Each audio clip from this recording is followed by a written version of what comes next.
Welcome to the Little House Podcast.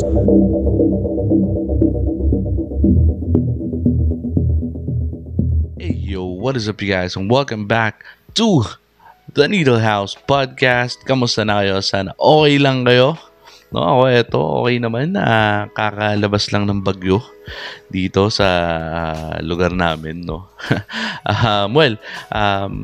Habang ginagawa ko tong video na to, no. But by the time na ma-upload tong video na to, siguro that's already, I don't know, February or March, no? So, matagal na rin.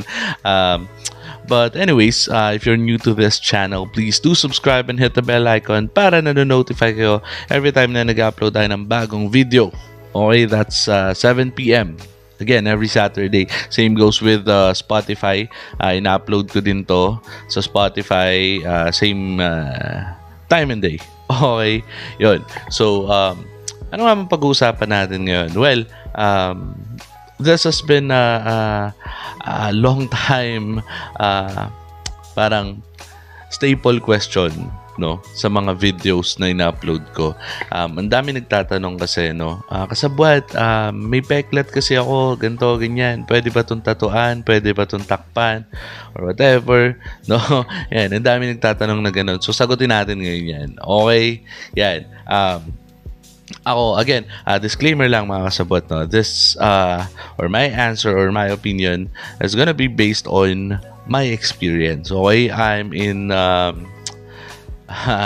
parang di naman ako expert when it comes to parang sa balat or yung mga nag-aaral talaga, mga dermatologist, mga kung ano-ano mga pag-aaral. Di ako eksperto, no. I'm just basing this on my at least 15 years of experience sa tattoo, no. Yan. So, isa't kalahating dekada na, lagpas na nga rin yata, no. O lagpas na kasi, tama ba? Almost. Yun. Anyways, yan. So, sagutin na natin agad, no. Pwede nga bang tatuan yung peklat? Oo, pwede. Pero, depende.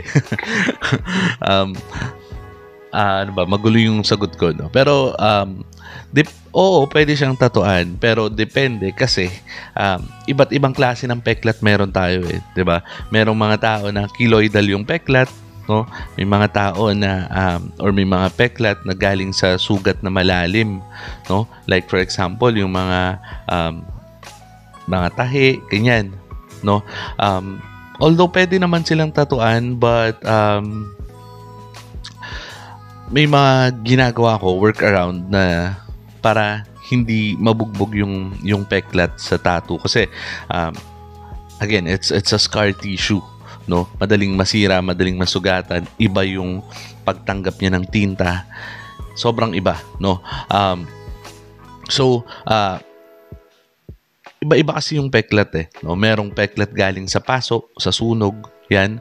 May peklat naman na, kasi ako, ito, may kakilala ko, no? Yung peklat naman niya galing sa skin grafting, no? Ibig sabihin, halimbawa mo dito, kinuha yung balat dito at nilipat sa ibang parte ng katawan. So yun, may mga ganon. Meron naman na paso sa tambucho. Yan. Again, sa paso, depende naman siya kung gaano ka-severe yung paso, no? At depende rin sa paggaling ng tattoo.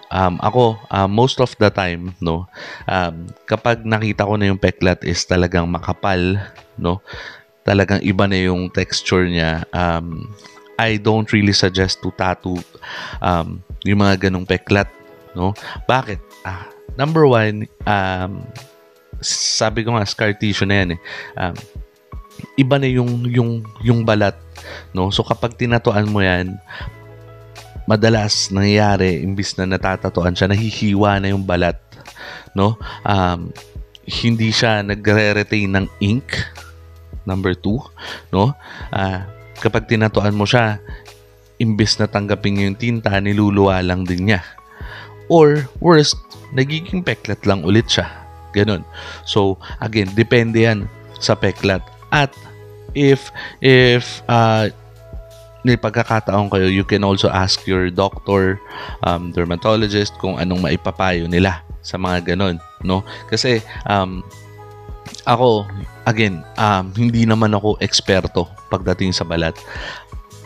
Kaya minsan, kapag nakita ko na talagang malala yung peklat, it's either itanong nila sa doktor nila or talagang tinatanggihan ko. Kasi nga,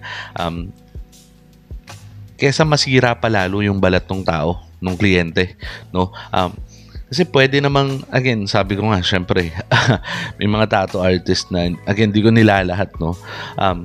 Syempre, pagkakakitaan yan, pera yan, di ba? Kliyente yan. So, yung iba hindi tinatanggihan. Pero, ako, syempre, for the sake of the customer, the client, my reputation as well, di ba? Kung hindi talaga kaya, wag nang gawin. Kasi baka lalo pang masira, lalo pang pumangit, no? For lack of a better term, yung balat ni client, ni customer. Pero, again, may mga cases naman na tinatatuan ko talaga, no? Yung mga peklat, I mean, na talagang manipis lang, mukha pa siyang natural na balat, na parang nagkaroon lang ng discoloration. Yun, pwede siyang tatuan, natatatuan siya.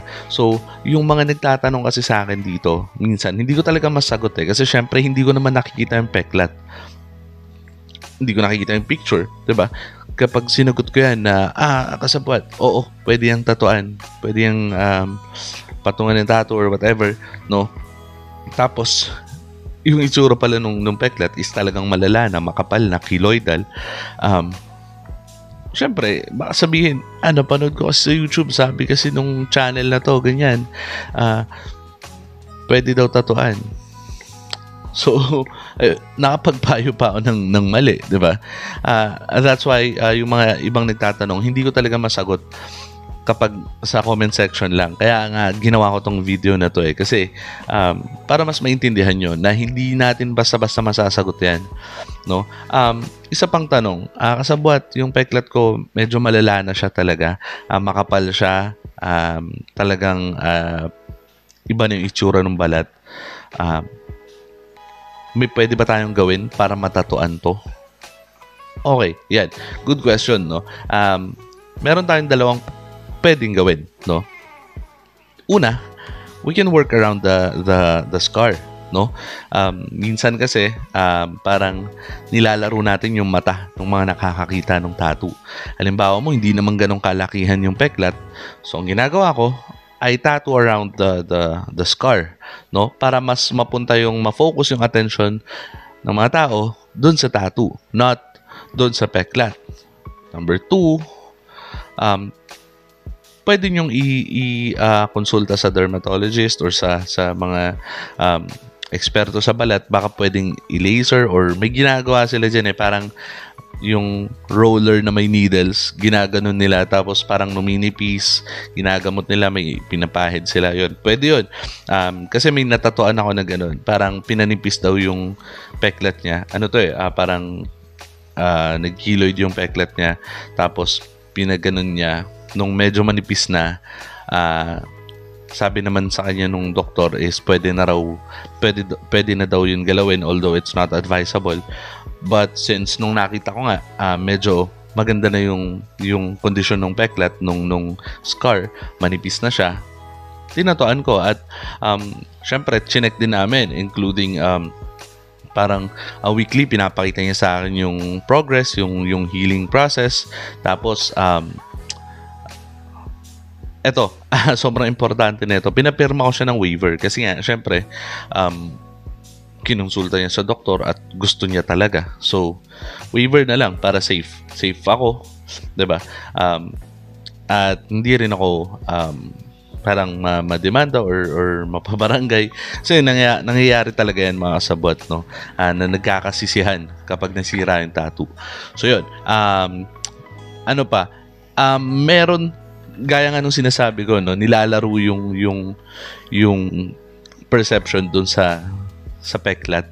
Nagtatattoo sa paligid nun para hindi mapansin yung peklat. Yung iba naman, ginagawang center of attention yung center of attention yung peklat, no?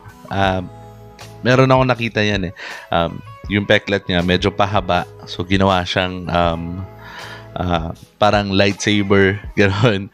Meron naman yung peklat is talagang medyo malaki, tas nilagyan na lang ng parang cut here sign, yung may broken lines, yun. Yung iba nilalaro ng gano'n. If the customer is parang medyo mataas yung humor niya or gano'n yung humor niya, pwede yun. Maganda rin siyang gawin, no? Plus, scars are part of your personality. Minsan, ako kasi ako para sa akin, no? Ako may mga peklat din ako. And it has become parang part of my personality na. Like, ako dito, ayan, may peklat ako dyan. Naging part na siya ng parang personality ko. Parang, yun ako, di ba?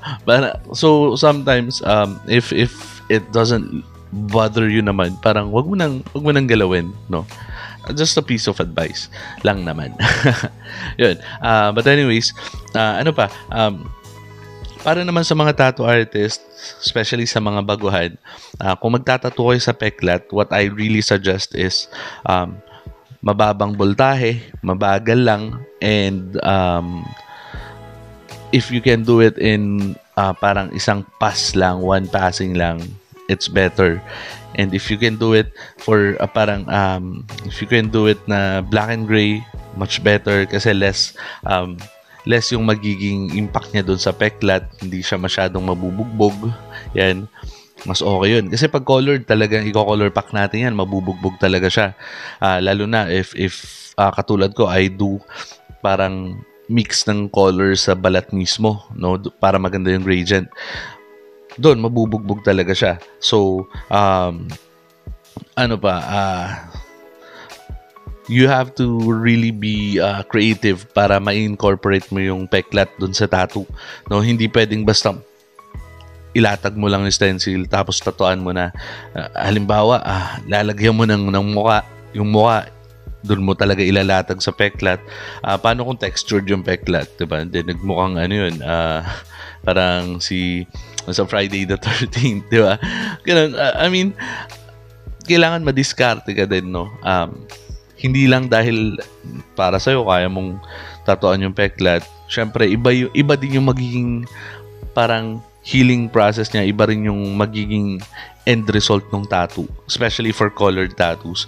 No, na-experience ko yan, no? Pag colored doon sa part na may peklat, medyo iba yung kulay niya. So, as much as possible, if magagawa mo na hindi lagyan ng maraming linya yung peklat, no, if magagawa mo na hindi siya sobrang maging focus of attention, maging part lang siya ng background, at namatay nga yung ilaw natin.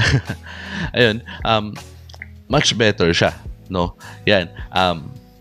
So, ayun, yun lang naman. If you guys has any parang advice din, may mga mapapayo kayo, may mga na-experience kayo, you can comment down below para matuto rin yung mga iba nating kasabwat, no? Kung may mga kulang ako, hindi ko nasabi, comment kayo sa baba. Sagutin natin yan. Okay? Ayun, yun lang naman. And again, kung hindi ka pa nakasubscribe, please do subscribe and like this video kung nagustuhan nyo yung topic natin for today, no? Again, ina-upload ko rin to sa Spotify, and also I'm trying to do short videos sa TikTok. If you can check it out, nasa description yung link ng TikTok natin. Yun lang. Peace out. Welcome to the Nicolaus Podcast.